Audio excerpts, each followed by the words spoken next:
ဒုက္ခဘုံကြီးထဲမှာနေပြီးတော့ဒုက္ခကိုမတွေ့ခြင်းဘူးဆိုလို့မဖြစ်နိုင်ဘူးဟုတ်လားဘုံဘုံတို့တွေကဘယ်ထဲမှာနေတာတော့ဒုက္ခဘုံထဲမှာနေတာဒုက္ခဘုံထဲမှာနေတာမဟုတ်ဘူးဒုက္ခဘုံထဲနေတဲ့လူဟာဒုက္ခကိုတွေ့ကိုတွေ့မှာပဲအဲ့တော့ဒုက္ခမတွေ့ပါရစေနဲ့လို့ဆုမတောင်းနဲ့အဲ့ဒါဘယ်တော့မှမပြည့်ဘူးလို့မှတ်ထားလိုက်ပြည့်နိုင်တဲ့ဆုတောင်းမဟုတ်ဘူးဒါနဲ့ဘယ်လိုလုပ်ရမှာတော့ဆိုတော့တွေ့လာတဲ့ဒုက္ခကိုရင်ဆိုင်နိုင်ဖို့ပဲကြိုးစားရမှာမှတ်ထားနော်ဒါကိုမှတ်ထားနော်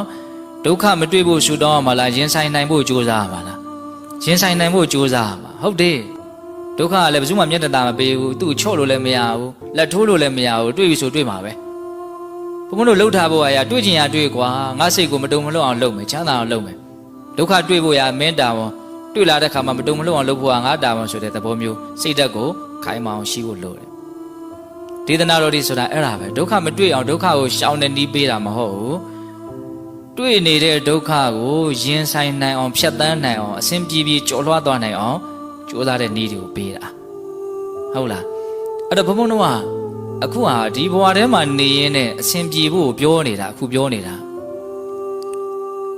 ကစေဥဒုအာဟာရဆိုတဲ့အကြောင်းတရားတွေကိုကောင်းအောင်ပြင်နိုင်ရင်ချမ်းသာမှာပဲကောင်းအောင်မပြင်နိုင်ဘူးဆိုရင်ဘာလို့မလို့ဆင်းရဲမှာနော်ပြစ္ဆုတ်ပံလည်းဆင်းရဲမယ်တန်တရားလည်းဆင်းရဲမယ်ကောင်းအောင်ပြင်နိုင်လို့ရှိရင်ပြစ္ဆုတ်ပံလည်းချမ်းသာမယ်တန်တရားလည်းသုဂတိဘဝအစဉ်စဉ်မြင့်ပြီးတော့ဒုက္ခငြိမ်းနိုင်တယ်သို့တော့ဒီဘဝထဲမှာနေမယ်ဟေ့ဆိုရင်တော့ဒီခန္ဓာကိုယ်ကြီးကအိုတတ်တဲ့ခန္ဓာကိုယ်ကြီးအိုမှာဟုတ်လားနာတတ်တဲ့ခန္ဓာကိုယ်ကြီးနာမှာသူကခိုင်ခိုင်မာမာတိဆောက်ထားတာမဟုတ်ပြင်ဘက်ကနည်းနည်းလောက်အတိုက်ခိုက်လေးရှိတာနဲ့ပြောရရင် तू ကပျော့တယ်ပေါ့နော်နည်းနည်းမှအထိမခံတဲ့အကောင်ပဲဒါကြောင့်မြတ်စွာဘုရားကုံဘူးပမှန်မြေအိုးနဲ့တူတယ်ခွက်ကနေနဲ့ကွဲသွားနိုင်တယ်ဟုတ်လာ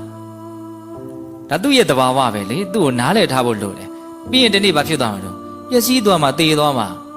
ရှားထားပွေထားတာတွေပေါင်းတင်ဆက်ဆံတာတွေအကုန်ထားခဲ့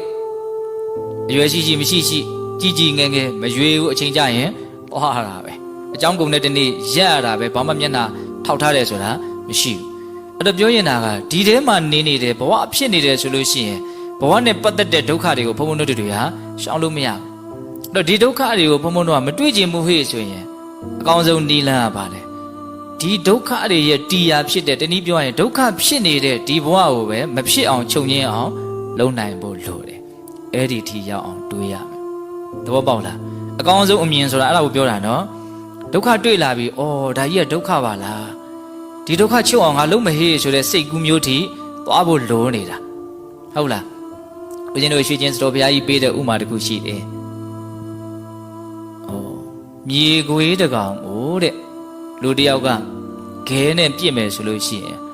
အဲ့ဒီမြေခွေးကပြစ်တဲ့ခဲကိုပဲဖမ်းပြီးတော့ကိုက်အဲ့ဒီခွေးကဟုတ်တယ်တချို့ခွေးတွေခဲနဲ့ပြစ်လိုက်တယ်ဒုတ်နဲ့ပြစ်လိုက်တယ်ဆိုအဲ့ဒီခဲတို့ဒုတ်တို့သွားပြီးတော့ကိုက်ရှင်သေးကြတော့အဲ့လိုမဟုတ်ဘူးတဲ့ခဲနဲ့ပြစ်တယ်ဒုတ်နဲ့ရိုက်တယ်ဆိုအဲ့ဒီခဲတို့အဲ့ဒီဒုတ်တို့သူစိတ်ဝင်စားသူစိတ်ဝင်စားဒီခဲတို့ဒုတ်တို့ဘယ်ကလာလဲသူကပြစ်လိုက်တယ်လေအဲ့ဒီပြစ်လိုက်တဲ့လူကိုတွေ့အောင်ရှာပြီးတော့အဲ့ဒီလူကိုပဲကိုက်တက်ဖို့ကြိုးစားတယ်ကွာခြားပုံတော့ခွေးရဲ့စိတ်ဓာတ်နဲ့ရှင်သေးရဲ့စိတ်ဓာတ်ကွာခြားပုံအဲ့ဒါကိုဥမာပေးတာဆိုတော့ကြီးကဘုံဘုံတို့တွေဟာမြေခွေးစိတ်ဓာတ်မမွေးသင့်ဘူးပေါ့နော်ရှင်သေးစိတ်ဓာတ်မွေးသင့်တယ်အခုဘုံဘုံတို့ကမြေခွေးစိတ်ဓာတ်နဲ့နေကြတာခန္ဓာကိုယ်ကြီးဖောက်ပြန်လာပြီဟေ့ဒုက္ခဖြစ်လာပြီဟေ့ဆိုရင်ဘာလို့ဖို့ကြိုးစားစိတ်ကူဖို့ကြိုးစားတာပေါ့အဲ့ဒါပြစ်လိုက်တဲ့ခဲကိုပဲလိုက်ကြိုက်ဖို့ကြိုးစားနေတာမလုံးဝဘူးဆိုတာတော့မဟုတ်ဘူးပေါ့နဲ့ကျမ်းမာရေးကောင်းအောင်တော့ကုအောင်ပေါ့မကုရဘူးလို့ဆိုတာမဟုတ်ဒါပေမဲ့ဘုံဘုံတို့ဘယ်ထိသွားတဲ့တော့ဘာလို့မကျမ်းမာဖြစ်တော့မကျမ်းမာတတ်တဲ့ခန္ဓာကိုယ်ကြီးရထားလို့မကျမ်းမာဖြစ်တာဒါပေမဲ့ခက်တာကျွတ်တို့ကပြင်ဘက်ကအရာတွေကိုပဲအပြစ်အနေနဲ့မြင်တတ်ကြတာဒီခန္ဓာကိုယ်ကြီးကိုကြတော့အပြစ်မမြင်ဘူးဒုက္ခပေးတဲ့အရာတွေကိုပဲနော်ဒုက္ခရဲ့အကြောင်းတရားလို့မြင်တာဒုက္ခဖြစ်တဲ့ဒုက္ခပေးလို့ရတဲ့ဒီခန္ဓာကိုယ်ကြီးကိုကြတော့ဒုက္ခရဲ့အကြောင်းတရားလို့မမြင်ဘူးဟုတ်တယ်မဟုတ်လားတကယ်တမ်းကဒီခန္ဓာကိုယ်ကြီးရှိနေတယ်မြဖြစ်နေတယ်မြနောက်ဘဝတွေလည်းဆက်ပြီးတော့ဖြစ်နေတယ်မြယောဂဆိုတာဘာလို့တွေ့မှာပဲဒီယောဂနဲ့မတွေ့ရင်ဟိုယောဂတွေ့မှာပဲနားမှာပဲလေသူဟာပြီးရင်ဘာလို့ရမှာလဲသိရမှာပဲရှောင်လို့ရမလားမရဒါကြောင့်မြတ်စွာဘုရားလက်ထက်ကဘုရားပွင့်လာတဲ့အခါကျတော့ဒိဋ္ဌိတွေဟာ သူတို့လက်လာပါပိတ်လို့ဆိုပြီးတော့ယဟန်တန်ဃာတွေကိုတွေ့တဲ့နေရာမှာဆဲကြတယ်ရန်ရှာကြတာတွေရှိအဲ့ဒါကိုယဟန်တော်တွေကဘာမှမတုံ့ပြန်ပဲနဲ့မြတ်စွာဘုရားကိုရှောက်တယ်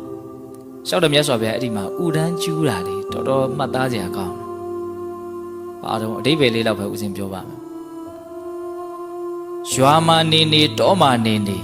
ဆင်းရဲခြင်းချမ်းသာခြင်းဆိုတာတွေ့ရလိမ့်မယ်တဲ့ဆိုလိုတာကဘယ်နာသွားနေနေချမ်းသာခြင်းဆင်းရဲခြင်းဆိုတာရှောင်လို့မရဘူးတွေ့ရလိမ့်မယ်တဲ့အဲ့လိုချမ်းသာခြင်းဆင်းရဲခြင်းနဲ့တွေ့လာပြီဆိုရင်ဒါဘသူကြောင့်ဒါသူ့ကြောင့်ဒါငါကြောင့်လို့အစွဲမထားနဲ့တဲ့ဒီခန္ဓာကိုယ်ကြီးရှိနေလို့ဖြစ်နေလို့ဒီချမ်းသာခြင်းဆင်းရဲခြင်းတွေဆိုတာတွေ့နေရတာအကယ်၍ဒီခန္ဓာကိုယ်ကြီးသာဖြစ်မနေဘူးရှိမနေဘူးဆိုရင်ချမ်းသာခြင်းဆင်းရဲခြင်းတွေဟာဘာကိုအကြောင်းပြုပြီးတော့တွေ့မလို့တဲ့မြင်တတ်ဖို့လိုရနော်ဒီဥစ္စာဟုတ်လားဘုံဘုံတို့အဲ့ဒီမြင်သလားမမြင်ဘူးအစင်မပြေဘူးဆိုရင်အဲ့ဒီအစင်မပြေတာကိုပဲနော်ဓာတ်ရိုက်ရှင်းဖို့ကြိုးစားတာပေါ့နော်အစင်မပြေခြင်းကိုအမြဲတမ်းဒိုင်းလက်ခံပြီးတော့နော်အစင်မပြေတာကိုအမြဲတမ်းနော်တွေ့ကြုံနေရတဲ့ဒီခန္ဓာကိုယ်ကြီးကိုကြတော့အပြစ်မြင်အောင်မှတွေးမိသလားမတွေးမိဘူးအဲ့ဒါဘာစိတ်ဓာတ်ခေါ်တော့မြေခွေးစိတ်ဓာတ်ပေါ့နော်ချင်းသေးစိတ်ဓာတ်တွေသွားပါအဲ့ဒါဖျားပွင့်လာတယ်ဆိုတာအဓိကအဲ့ဒါပဲဒါကြီးကစားဒုက္ခဖြစ်နေတာရှောင်လို့မရဘူးဒီဒုက္ခရှောင်နိုင်ဟိုဒုက္ခနဲ့တွေ့အဲ့ဒါကိုယ့်အကိုစိတ်တွေတွေးကြည့်အခုဘုံဘုံပြောတဲ့စကားတခြားတွေးကြည့်နော်ဟုတ်လားလက်သက်တည်းအခါကိုဘာလို့ဖို့လို့တော့မြင်တတ်ဖို့လို့လေဒီခန္ဓာကိုယ်ကြီးဟာဒုက္ခအလုံးရဲ့နော်တီယာကြီးပဲမိယာကြီးပဲ